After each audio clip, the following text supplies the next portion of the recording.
जय हिंद। आप सभी को स्वतंत्रता दिवस के ढेर सारे शुभकामनाएं।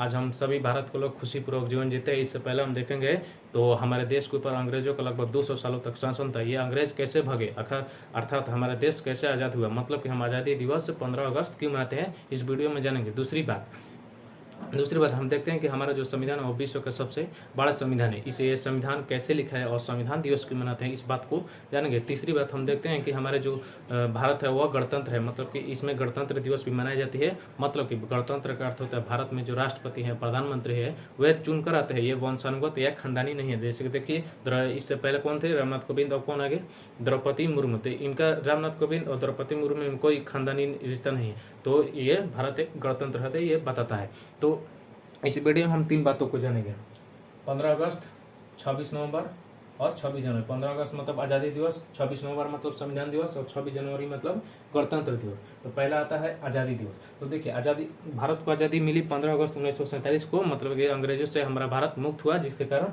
हमें आज़ादी दिवस मनाते हैं। तो आज़ादी दिवस जो है वो क्रांतिकारियों के बलिदान और जो हमारे महापुरुष है उनके महत्वपूर्ण योगदान के कारण हमें 15 अगस्त 1947 के क्रांतिकारियों में आप देखेंगे भगत सिंह, खुदीराम बोस, और महापुरुषों में पंडित जवाहरलाल नेहरू, सुभाष चंद्र बोस, महात्मा गांधी, ये सब बहुत ही महापुरुष हैं जिनके योगदान और बलिदान, क्रांतिकारियों के बलिदान के कारण हमें 15 अगस्त 1947 को आज़ादी मिली, जिसके कारण हम हर एक साल 15 अगस्त को आज़ादी दिवस मनाते हैं। तो अब बात आती है, तो हमें तो आज़ादी मिल गई, 15 अगस्त को आज़ादी मिल गई। अब बात आता है कि हमारे ऊपर शासन कौन करेगा। ये बात आता है कि और हम तो आज़ाद हो गए, लेकिन अब हमारे ऊपर शासन किस करेगा। तो इसका दुविधा हुई। तो अंग्रेजों ने कहा कि आप अपना संविधान बनाइए, जब आप अपना पूरा संविधान बना लीजिएगा तब हम आपके दोस्त छोड़कर छड़ गए। तो हम भारत के लोगों ने संविधान बनाना स्टार्ट किया, और 1946 से 1949 के बीच अपने संविधान हमारा बना, और फाइनली जो था और 26 नवंबर 1949 को बनकर तैयार हुआ, जिसके कारण हम संविधान दिवस मनाते हैं। कौन, 26 नवंबर 1949 के संविधान हमारा बनकर तैयार हुआ, जिसके कारण हम संविधान दिवस मनाने लगे। तो आप समझते हैं कि इसे कैसे हुआ, मतलब 26 इतना टाइम उनको कैसे लगा और संविधान दिवस कैसे मनाने लगा। तो इसकी कहानी स्टार्ट होती है द्वितीय विश्व युद्ध से। तो द्वितीय विश्व युद्ध जो था, उस समय जो जर्मनी था वह ब्रिटेन के ऊपर बहुत दिन तक, दिन रात, लगभग 15 रात तक इन्होंने, जर्मनी ने ब्रिटेन पर बहुत ही बम्बार्ड के, बहुत ही बमों को गिराया, जिसके कारण मतलब कि ब्रिटेन में कलह की स्थिति उत्पन्न हो गई थी। वहाँ की जनता थी वह तराही मन कर रही थी, मतलब वहाँ पर कलह ही कर। तो उस समय जो सरकार थी द्वितीय विश्व के समय ब्रिटेन के, उनका नाम था विंस्टन चर्चिल, वहाँ उसकी सरकार थी। तो इसके जो विपक्ष के नेता थे उनका नाम था क्लीमेंट एटली कहते थे, ये जीतना चाहता था। ये कहते थे कि अगर हमारी सरकार आ जाती तो हम भारत को स्वतंत्र कर देंगे। तो ये इनके सरकार है और भारत के स्वतंत्र करने के लिए अग्रसर भी है। और भारत में आप अपने 3 कैबिनेट मंत्रियों को भेजा। कौन जिनका कैबिनेट मंत्रियों को भेजा, जिनका नाम था कला, याद रखें, क से कैबिनेट मंत्री। ये पूछता है कैबिनेट मंत्री तीनों का नाम था क्रिप्स, लॉरेंस, अलेक्जेंडर। इनमें से पूछता है इनका नेता कौन था, तो इनका नेता था लॉरेंस। तो इन तीनों का नाम याद रखना है, क्रिप्स, लॉरेंस, अलेक्जेंडर। इनके नेता लॉरेंस। तो ये जो था क्लीमेंट एटली, अपने ये 3 कैबिनेट मंत्रियों को 1946 में भेजा गया कैबिनेट मिशन ने बताया कि आप पहले अंतरिम सरकार बनाइए। अंतरिम मतलब कि शासन के बारे में जाइए, 5 साल तक जानिए। ऐसे भी हम देखेंगे कि 1947 में तो हम आज़ाद हुए थे, हमारा देश आज़ाद हुआ, लेकिन हमारा जो प्रधानमंत्री का चुनाव हुआ 1951 में स्टार्ट हुआ, और 1952 में हमारे फाइनली जो थे वो पंडित जवाहरलाल नेहरू जो थे वे हमारे देश के प्रधानमंत्री थे। अब देखेंगे इसमें 5 साल के गैप लगभग हो जाता है। तो इन्होंने ठीक ही बात कहा कि आप 5 साल तक पहले देखिए, पूरी शासन व्यवस्था को समझिए, क्योंकि भारत का अभी कोई भी जो नेता था या महापुरुष थे वे अभी शासन नहीं किए थे। तो इन्होंने बताया कि शासन कीजिए पहले, पूरे शासन व्यवस्था के बारे में। तो इन्होंने 5 साल तक ऐसे रोका रहा। तो देखिए, तो इस तरह संविधान बनाने के लिए विभिन्न लोगों को चुना हुआ, और इनका जब चुनाव हुआ तो इनके केंद्रीय गृह मतलब सेंट्रल हॉल में इन्हें बुलाकर और संविधान लिखने की प्रक्रिया शुरू कर दी। संविधान लिखने के तो 1946 में कार्य प्रारंभ हुआ। उस समय जो संविधान सभा के सदस्य थे उनके 399 थे। 399 पहले पूछा, जब संविधान प्रारंभ में संविधान सभा के सदस्य निन्यानवे 399। तो 399 तो अगले साल 1947 में देखेंगे बांग्लादेश और पाकिस्तान का विभाजन हो गया, पूर्वी पाकिस्तान पश्चिम पाकिस्तान का विभाजन हो गया, जिसके कारण जितने भी कुछ सदस्य संविधान सभा के वे अपने पाकिस्तान चले गए, बांग्लादेश चले गए। तो बचे 1947 में 299। ये 299 में लिख कर अपना लिखना शुरू किया और करते करते अपने मतलब पूरी इधर उधर से जितने भी स्रोत सबका मिलाते हुए, और फाइनली जब 26 जनवरी 1950 को जो संविधान बना उस पर था 284। तो इतना क्यों घट गया देखेंगे तो 299 था 284। तो इनमें कुछ अधिक वर्ष हो गए थे, वह मतलब बूढ़े होते उनकी मृत्यु हो चुकी थी। तो उनमें से बचे 284। 284 का हस्ताक्षर हमारे संविधान पर हस्ताक्षर है, और उनमें से 15 महिलाएं थी। तो देखिए जब संविधान सभा में भी हमारे में जो भारत की महिलाएं वो भी अपना योगदान दी है, तो हमारे महिलाओं के योगदान को भी नहीं भूलना चाहिए। तो 15 महिलाएं कितने थे ये भी सवाल पूछता है। संविधान सभा में कितने महिलाएं थी? 15 महिला। तो इनके सम्मेलन के कारण जो हमारा संविधान बन गया। तो उस संविधान बना तो उसमें जो थी वो विभिन्न, देखिए संविधान सभा में विभिन्न समितियां भी थी। उनमें 13 समितियां थी। 13 समितियों में सबसे जो प्रमुख समिति थी प्रारूप समिति, मतलब कि ये बहुत ही प्रमुख समिति थी, और इसके जो चेयरमैन थे, अध्यक्ष थे, वो भीमराव अंबेडकर थे। भीमराव अंबेडकर इन्होंने सभी समितियों में संबंध स्थापित किया, सबको आपस में एकजुट किया, जिसके कारण इसे भीमराव जो अंबेडकर हैं इन्हें संविधान का पिता कहा जाता है। और देखेंगे संविधान सभा के जो अध्यक्ष थे राजेंद्र प्रसाद थे। ये जितने भी समितियां हैं सबको बोला थे अपना विचार सुनिए, आपका क्षेत्र कैसा रहा, मतलब 13 जो समिति थी उनको अलग अलग क्षेत्रों के लिए मतलब विशेष देखने के लिए मतलब जो कानून थी वो भी बना के रखा गया। तो उन सब के बारे में पूछते थे। अध्यक्षता कौन करते हैं? राजेंद्र प्रसाद। तो ये सवाल पूछता है, ये जो राजेंद्र प्रसाद थे ये अस्थायी अध्यक्ष थे, और इसके अस्थायी जो अध्यक्ष थे उनका नाम था सच्चिदानंद सिन्हा। ये दोनों कहाँ से थे?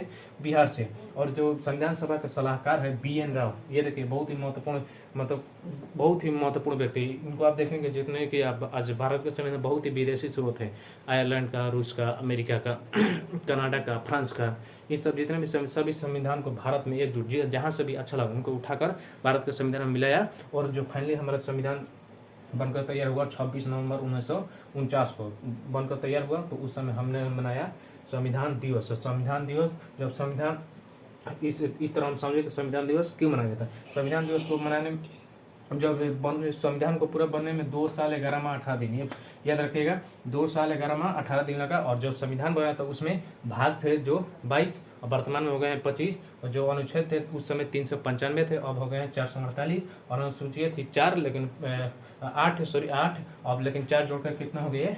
12 हो गए हैं। तो इस तरह विभिन्न देखिए 13 समितियों के जो विभिन्न जो भी होंगे चेयरमैन, उनमें सबसे प्रमुख तो भीमराव अम्बेडकर इन्हें संविधान का पिता कहते। उनमें सभी में से उन सभी के योगदान के कारण मतलब BN राव के विभिन्न विदेशी स्रोतों को आपस में मिलाने के कारण भारत का संविधान 26 नवंबर 1949 को बनकर तैयार हुआ। तो इस दिन को हम क्या मनाएं? संविधान दिवस। तो अब बात तीसरा का आता है गणतंत्र दिवस। गणतंत्र दिवस की कहानी को समझते हैं। देखिए गणतंत्र दिवस की कहानी कैसे कहाँ पर छूट गई। गणतंत्र दिवस की कहानी शुरुआत होती है लाहौर अधिवेशन से। देखिए कांग्रेस का हर एक वर्ष वार्षिक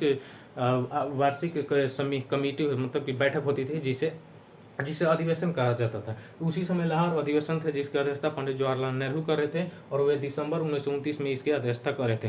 दिसंबर 1929 में इन्होंने कह दिया कि जो हम है वो अब अंग्रेजों का अधीन नहीं है, हम अपने अधिक है। और इन्होंने कहा कि अब हम अपने ज़मीन से एक कदम भी मतलब समझौता नहीं करेंगे, जितने भी सब जमीन हमारे पूर्ण स्वराज की मांग लाहौर अधिवेशन दिसंबर 1929 में पंडित जवाहरलाल नेहरू कह दिए। तो उसी समय ये कह दिए, और इन्होंने दिसंबर 1929 में कहा कि आने वाला नया साल, आने वाला मतलब कि 1930 में लास्ट अंतिम संडे 1930 के जनवरी महीना के जो अंतिम संडे होगा, मतलब देखिए एक महीने में 4 संडे होते, उसी में जो अंतिम संडे होगा जनवरी के अंतिम संडे को हम अपना तिरंगा लहरा देंगे। भले अंग्रेज हमें आज़ादी दे चाहे नहीं दे, लेकिन हम अपने आज़ादी मतलब हम अपने स्वतंत्रता दिवस मनाएंगे, और अंग्रेजों को जितना जलना है उतना जलाएंगे। तो उसी समय तो देखा कि 1930 में अंतिम संडे मतलब चौथा संडे जो तारीख था वह 26 जनवरी को पड़ रहा था। 26 जनवरी को, 26 जनवरी 1931 को। तो उसी समय हम लोग क्या मनाने लगे, स्वाधीनता दिवस। मतलब हम अपने अधिक है, तुम्हारे अंग्रेज तुम्हारे अधिक नहीं, तुम्हारे अधीन नहीं। तो 26 जनवरी 1930 को मनाया जाने लगा स्वाधीनता दिवस। 1931 में मना, 1932, 33, 34, 35, 37, 37। और जब देश आज़ाद हुआ 1947 में, उस समय भी देखिए देश आज़ाद हुआ 15 अगस्त 1947। हम लोग 26 जनवरी 1947 को स्वतंत्रता दिवस मना लिए थे। अब देखिए 1948 में भी मनाएगा और 1949 में भी मनाएगा। 1949 में 26 जनवरी 1949, इस दिन हम लोग क्या मना लिए, स्वतंत्रता दिवस। लेकिन इसी 1949 में भी 26 नवंबर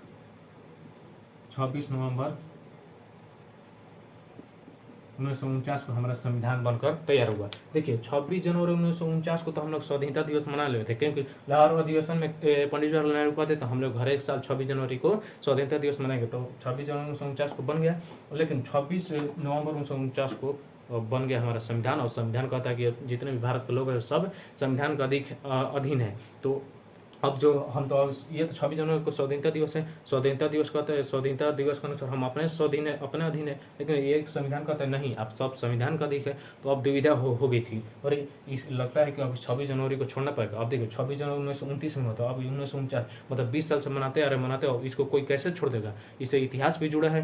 तो इन्होंने दिमाग लगाया कि चलो ये तो 26 जनवरी 1949 को मना लो। अब ये कब मनेगा स्वतंत्रता दिवस, अगला कब मनेगा, 26 जनवरी 1950 को। आगे कब मनेगा, 26 जनवरी 1950 को। कौन, ये संविधान दिवस। और संविधान हमारा बनकर कब तैयार, 26 नवंबर 1949 को। तो इन्होंने कहा कि अरे 2 महीने, देखा ध्यान से देखा 2 महीने का गैप है, 1 महीने रुकेंगे तो कितना हो जाएगा, दिसंबर 1950, अगला महीना में आइएगा। तो इन्होंने ये जो संविधान दिवस था, संविधान दिवस को और स्वतंत्रता दिवस को एक पलाकर मतलब चपका दिया, एक पलाकर थोप दिया। तो संविधान दिवस और स्वतंत्रता दिवस को मिला, तो जब मिला दिया तो हमारा बन गया, क्या बन गया, गणतंत्र दिवस। और भारत गणतंत्र है और यहाँ के जो राष्ट्रपति प्रधानमंत्री होंगे और वे वंशानुगत नहीं होंगे। और ये जो इनका चुनाव मतलब कि प्रत्येक चुनाव होगा, ये चुनकर आएंगे, न कि ये खानदानी होंगे। तो इस तरह 26 जनवरी को हम लोग क्या मनाते हैं, 1950 को गणतंत्र दिवस, क्योंकि 26 जनवरी 1950 को स्वतंत्रता दिवस और संविधान दिवस को एक में मिलाकर बन गया हमारा गणतंत्र दिवस। तो इस वीडियो में हम क्या क्या समझे, पहला आज़ादी 15 अगस्त 1947 अर्थात आज़ादी दिवस के बारे में, 26 नवंबर 1949 अर्थात संविधान दिवस के बारे में, और 26 जनवरी 1950 को गणतंत्र दिवस के बारे में समझे। तो इस तरह अब चलिए यह वीडियो यहीं पर समाप्त होता है।